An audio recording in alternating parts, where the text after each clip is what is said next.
औज़ुबिल्लाहि मिनश्शैतानिर्रजीम बिस्मिल्लाहिर्रहमानिर्रहीम। मोहतरम नाज़रीन कराम, मेरे भाइयों और मेरी बहनों, अस्सलामु अलैकुम वरहमतुल्लाहि वबरकातुहू। आज मैं जिस नक्श के साथ आपकी खिदमत में हाज़िर हुआ हूँ उसे नक्श आतिशी कहते हैं। ये आतिशी नक्श है। इसके नाम से ही पता लग रहा है कि हमने इस नक्श को जलाना है। ये मोहब्बत का जलाने वाला तावीज़ है जिसको 15 का नक्श भी कहते हैं। आपने वीडियो मुकम्मल देखनी है। इजाज़त के लिए वीडियो मुकम्मल देखनी है आपने, कोई स्किप नहीं करना। अगर आप स्किप करेंगे तो कोई ऐसी ख़ास हिदायत जो आपसे रह जाएंगी और अमल असर नहीं करेगा, तो लिहाजा आप फिर परेशान होंगे कि मौलाना साहब ने एक अमल बताया बाबा जी ने और वो उसने काम नहीं दिखाया। दूसरी बात ये कि आपने मेरी वीडियो को लाइक करना है और मेरे चैनल को सब्सक्राइब करना है ताकि आपकी मोहब्बतें मुझे मौसूल होती रहें और मैं इसी तरह आपकी खिदमत में दीगर वज़ाइफ व अमलियात देता रहूं। तो आते हैं अमल की तरफ। आपने सबसे पहले छोटा सा एक कागज़ लेना है, सफ़ेद कागज़ जिस पे कोई लकीर कोई चीज़ ना हो।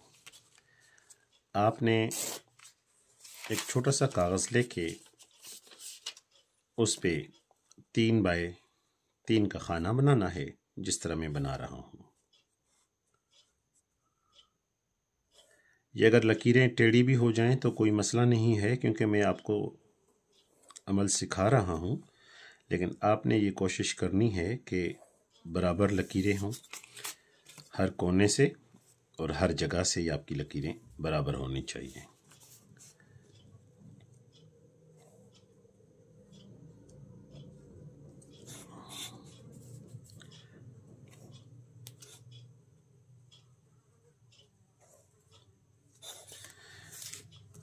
ये 3 बाय 3 का नक्श आपके सामने मुकम्मल है। अब सबसे पहले आपने इस नक्श को बनाने के लिए इसके ऊपर बिस्मिल्लाह के एदाद लिखने हैं। 786 बिस्मिल्लाह के आदाद हैं। आपने ये लिखने के बाद अब इस नक्श को पुर करना है। मैं आपको समझाने के लिए इस नक्श में पहले से कुछ नंबर लगा रहा हूँ। पहला खाना आपने यहाँ से भरना है। इसमें आपने अदद लिखना है 1। उसके बाद आपने इसके नीचे वाले खाने पे लिखना है 2। फिर आपने यहाँ इस खाने में 3 लिखना है। फिर इसके नीचे आपने 4 लिखना है। अब बीच वाले खाने में आपने 5 लिखना है। उसके बाद आप ऊपर वाले खाने में आएंगे, दाहिने हाथ पे 6, फिर उसके बिल्कुल नीचे आपने 7। अब आप ऊपर बाएं हाथ पे 8। अब एक खाना जो रह गया है यहाँ पे आप लिखेंगे 9। ये नक्श जब सारा भर जाएगा उसके बाद आपने ऊपर या जिब्राइलो, फिर आपने या इज़राइलो, और उसके बाद आपने या मिकाइलो, और नीचे यहाँ पे आपने या इसराफीलो, ये लिख लेना है। इसको लिखने के बाद आपने नीचे हुब लिखनी है, अल हुब। अब जो शख्स नक्श लिख रहा है या जो खातून नक्श लिख रही है, अगर खातून लिख रही है तो पहले अपने महबूब का नाम लिखा जाएगा जिसके आप तालिब हैं, जिससे आप मोहब्बत करते हैं। अगर कोई मर्द ये नक्श लिख रहा है तो पहले महबूब का नाम, अल हुब फ़िलां बिन्त फ़िलां। अगर आपका महबूब औरत है तो बिन्त, आपका महबूब मर्द है तो आप बिन लगाएंगे। दरे उल्फत, दाल रे दरे उल्फत। हुब लिखने के काफ़ी तरीके हैं। आपने काफ़ी तरीक़ों में हुब लिखना दीगर यूट्यूब की चीज़ों पे, चैनल्स पे आपने देखा होगा, लेकिन हम जो आपको बता रहे हैं वो है दरे उल्फत फिर आपने अपना नाम, जो शख्स ये तावीज़ बना रहा है, बिन फिला। दोबारा समझा रहा हूँ, अगर आप औरत हैं तो महबूब आपका मर्द है तो आप बिन लिखेंगे, और आपकी महबूब औरत है तो बिन्त लिखेंगे। यहाँ तक ये नक्श मुकम्मल हो गया है। मैंने आपको पहले बताया कि ये आतिशी नक्श है। अब जो इसके लिए बेहतरीन दिन है नक्श लिखने के, वो दो हैं। या तो आप जुम्मा के रोज़ इसको करेंगे, या आपको इतवार के दिन ये करना है। एक दिन के अंदर 24 सातें होती हैं, तो ये हुब का नक्श हमेशा पहली सात में लिखा जाता है। और पहली सात जो है आपकी वो फजर नमाज के फ़ौरन बाद, इसके फ़ौरन बाद आपकी पहली सात है। आपने उस सात में ये नक्श को लिखना है। अब आप इस नक्श के कितने बना सकते हैं? आप बेहतर है इस नक्श के 3 नक्श बनाएं या 7 नक्श बनाएं।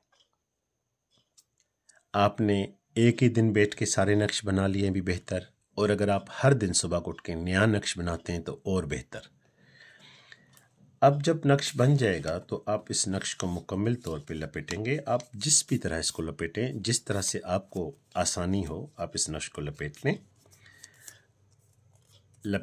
इस तरह लपेटने के बाद आप इस नक्श पे चंबेली का खुशबू वाला जो तेल है, या आप कोई भी और खुशबू वाला तेल या इत्र आप इस पे इस्तेमाल कर लें।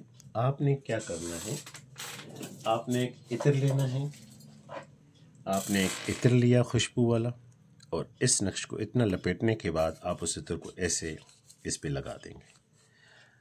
लगाया आपने, उसके बाद आप इस नक्श को अब बंद करेंगे, बिल्कुल छोटा करके। ये नक्श आपके पास बंद हो गया। अब इस नक्श को बंद करने के बाद आपने जिस दिन बनाया, अगर आपने जुम्मा को बनाया है या इतवार को बनाया है, इशा की नमाज के बाद,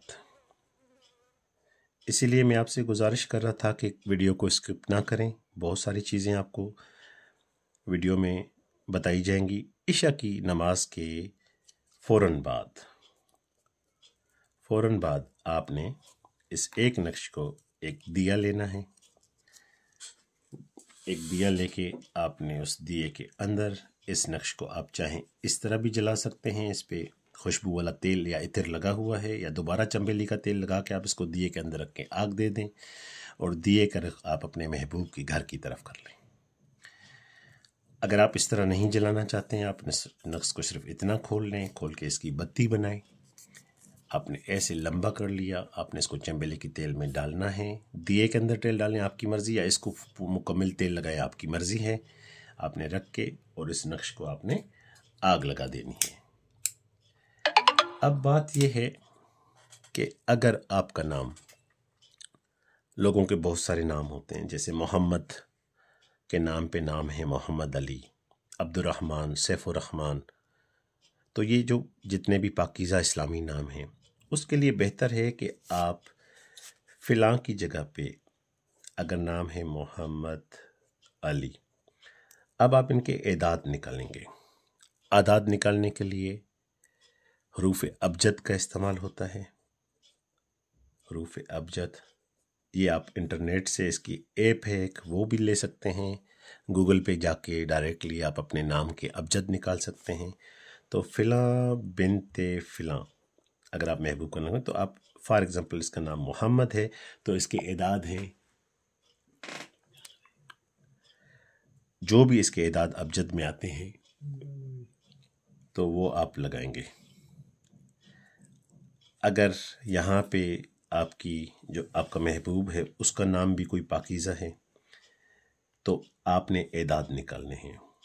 ये आप बात नोट कर लें। मिसाल के तौर पे आप लड़की हैं, आपके महबूब का नाम अब्दुर्रहमान है, या आपके महबूब का नाम बिस्मिल्लाह खान है, तो आप इनको जलाना मुनासिब नहीं। आप तावीज़ात के तौर पे इनको जला सकते हैं, लेकिन बेहतर नहीं है कि हम इतने पाकीज़ा नामों को जलाएं। तो आप इनके आदाद निकालेंगे हरूफ अबजद से। मैं इंशाल्लाह कुछ दिनों में हरूफ अबजद के ऊपर मुकम्मल तौर पे एक वीडियो दूंगा, जिससे से आप आराम